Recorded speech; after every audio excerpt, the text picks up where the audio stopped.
Chapter 8. The Librarian. Crimson Ledger. Chapter 8. Returned late. It was only 3 days.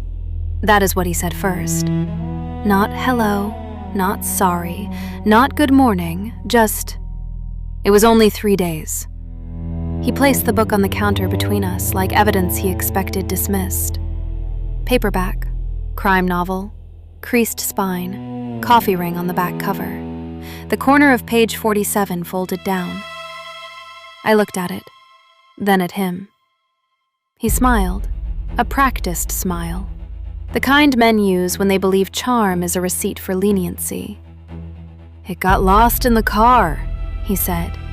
Then, before I could answer, "Don't tell me you're one of those strict librarians." I remember that line very clearly. Strict. As if rules were a personality flaw. As if time only mattered when it belonged to him. As if the agreement he made became silly the moment it inconvenienced him. I opened the book. There was a stain on page 112. Something dark. Maybe tea, maybe wine, maybe nothing. He leaned on the desk. Too close. "Come on," he said. "I'm sure you can let it slide." Let it slide. People loved that phrase. They used it for everything.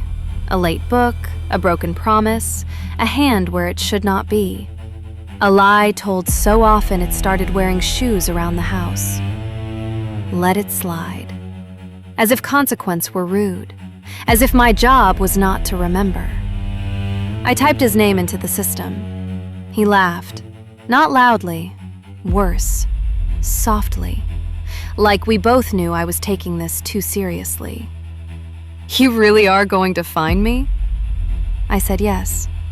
He said, "Jesus, it's only a book." Only a book. Only 3 days. Only a joke. Only a touch. Only once. Only me being difficult. The language of small things is where people tell the truth. Large sins learn how to dress themselves. Small ones forget. They come in careless, unwashed, honest. I stamped the return. The sound was beautiful, final. He watched my hand, then my mouth, then my blouse, then back to the book. He sighed and reached for his wallet as though I had personally wounded him. Coins on the counter, not placed, dropped. One rolled toward me and touched the edge of my hand. He did not apologize. I wrote that down later. I wrote all of it down. 3 days late, damaged book, dismissive tone, attempted charm, boundary pressure, eye contact misused, coin dropped, no apology. And underneath, in red ink, believes rules are for other people. That was the first time I understood something important. People do not become dangerous all at once. They practice in tiny rooms over tiny things with tiny permissions nobody wants to make a fuss about. The world teaches them, go on, push, smile, laugh, call her strict, call her dramatic, call her difficult. See what she lets you keep. So no, it was not about the book. It was never about the book. The book was only where he showed me the shape of himself. A small shape, petty, entitled, ordinary. But ordinary is not innocent. Ordinary is where rot learns to pass inspection.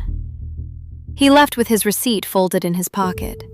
He thanked me in a voice that meant the opposite. Then he turned back at the door and said, "See you next week." I smiled.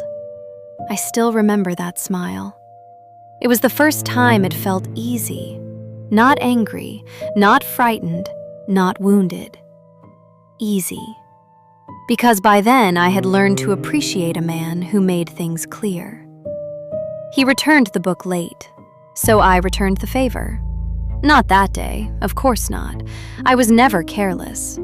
But later, after the rain, after the next shift, after 3 more names had joined his on the page. A book arrived at his house. No return address, no note, just a title I knew he would open. Men like him always do. Curiosity is just entitlement wearing cleaner shoes. The police asked about him eventually.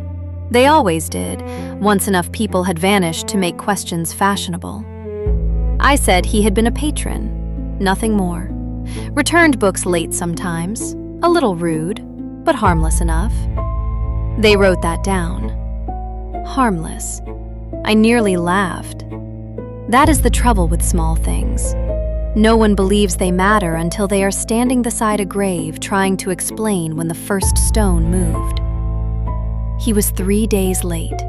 That was all. 3 days. A damaged book, a coin dropped on a counter, a smile that asked me what I was going to do about it. So I showed him, quietly, properly. And in the ledger, beside his name, I wrote, "Returned."